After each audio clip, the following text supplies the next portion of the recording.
I'm telling you, they're a menace, a public nuisance.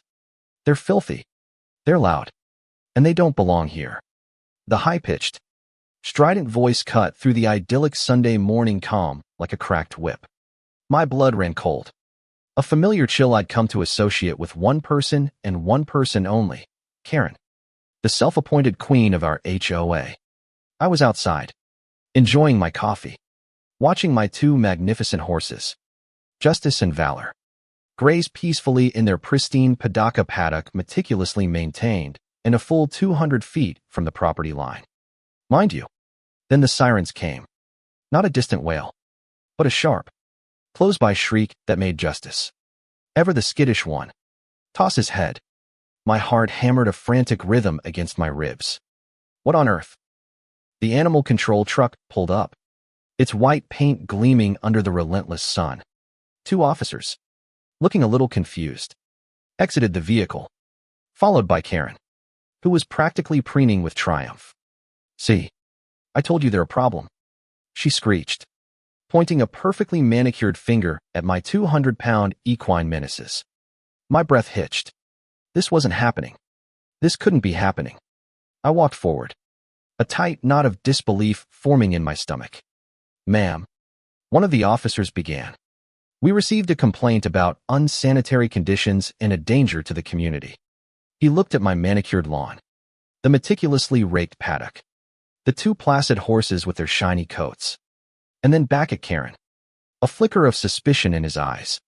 He must have seen what I saw, what everyone in our neighborhood saw, an immaculate home, a well-cared-for property, and two incredibly healthy, well-behaved animals. Karen, however, was undeterred. "They're just sitting there, pooping, all over the place. It's a biohazard. And what if they get out? They could trample a child." Her voice was shrill, each word laced with a self-righteous poison that made me want to scream. My hands clenched into fists, the hot coffee sloshing precariously in my mug. "Karen, what are you talking about? They are in their enclosure. The enclosure that's up to code. And I clean the paddock every single day. You know this," I said, my voice dangerously low. She just scoffed. A theatrical, condescending sound. "I don't need to know anything.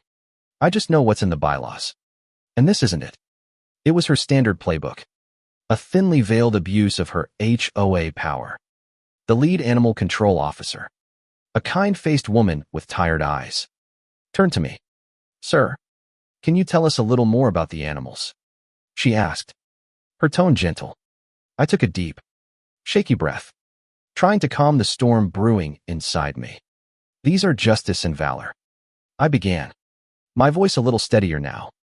They're not just pets." The words hung in the air.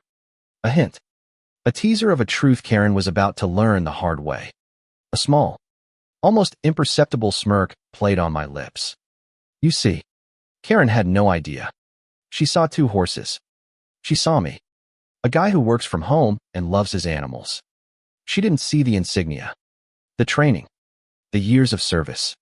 It was my secret, my personal life, that she was trying to trample on. And the irony was about to hit her like a ton of bricks. Just then, I heard the rumble of a heavy-duty truck approaching. It wasn't animal control. It was a dark blue Ford F-250, the kind with official-looking decals on the side. The air seemed to shift, growing heavier, more serious.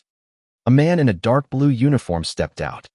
Not a police officer, but something else. He had a stern face, a weathered look, and the unmistakable bearing of authority.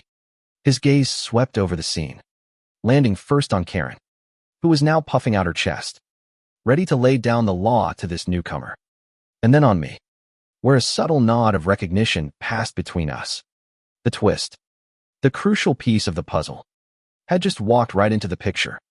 "Captain Miller," he announced, his voice a low, resonant rumble. He didn't even acknowledge Karen's presence at first. He just walked straight up to Justice, patted his neck, and then ran a practiced hand over Valor's flank. "They're looking good, Dan," he said to me, completely ignoring the stunned look on Karen's face.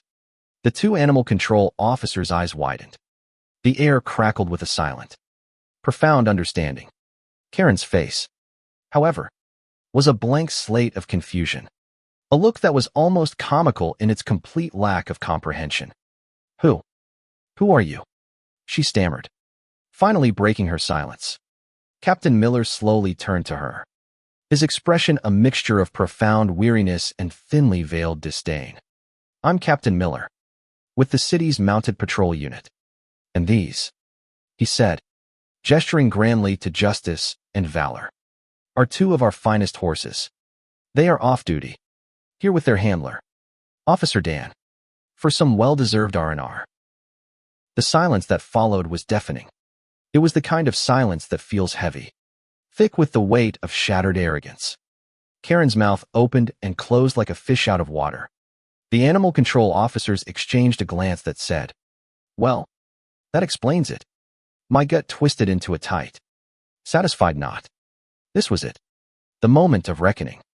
"So, you're a police officer," Karen squeaked, pointing a trembling finger at me.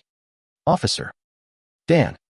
I let out a long, slow sigh, the tension finally beginning to drain from my body. A small, rueful smile crossed my face. "That's me. And these are my partners. My family." The word partners hung in the air, a direct contradiction to her earlier declaration of menaces. The crowd of neighbors, who had been watching with growing interest, now began to whisper. A few of them even clapped their hands over their mouths to stifle their giggles. Captain Miller stepped in, his tone now a crisp, no-nonsense bark. "Ma'am, you filed a false complaint against 2 trained police animals. The department takes this very seriously. These animals have put in years of service, protecting our city, and they've been granted special dispensation to recuperate here under Officer Dan's personal care. This property is fully compliant with all local ordinances, and Officer Dan is well within his rights." He paused, his eyes narrowing. "Furthermore, the city has a strict zero-tolerance policy for harassment of its officers. Even when they are off duty, we'll be filing a report, and I highly suggest you cooperate." Karen's face went from pale to beet red in a matter of seconds. All the air seemed to rush out of her, the bluster and bravado deflating in a pathetic hiss. She was cornered. Her power, her beloved bylaws, and her self-proclaimed authority meant absolutely nothing in the face of the actual law. She tried to stammer something, a feeble excuse about just trying to keep the neighborhood safe. But the words died in her throat. The crowd of neighbors was no longer giggling. They were openly staring, a collective judgment in their eyes. This was the dramatic fall of a tyrant. She had overplayed her hand, pushed one step too far, and now she was reaping what she had sowed. She had targeted 2 innocent, noble animals and, in the process, had managed to make herself look like a complete fool, all while disrespecting the very people who protect her community.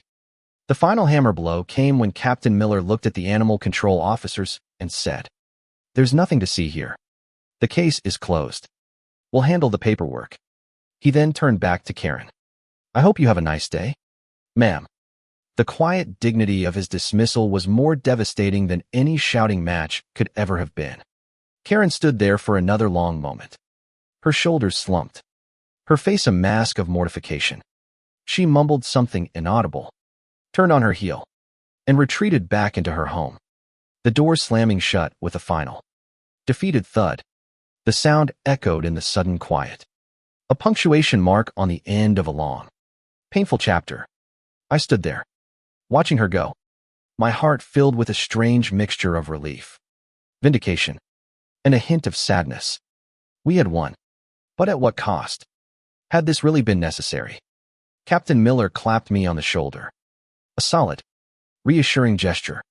"Good job, Dan. Just keep your head up." He and the animal control officers left, leaving the street to the quiet murmur of the neighbors and the gentle, rhythmic chewing of Justice and Valor. The sun shone on, a little brighter now. The air smelled of freshly mown grass and the quiet dignity of a well-earned peace. I walked back to my porch, picked up my now-cold coffee, and just stood there for a moment, a wave of profound gratitude washing over me. for my partners, for my community, and for the simple, beautiful truth that sometimes justice does prevail. Was Karen's punishment a fair consequence for her actions? Or was the public humiliation a step too far? What do you think is the right balance between upholding community standards and respecting individual rights? Let me know.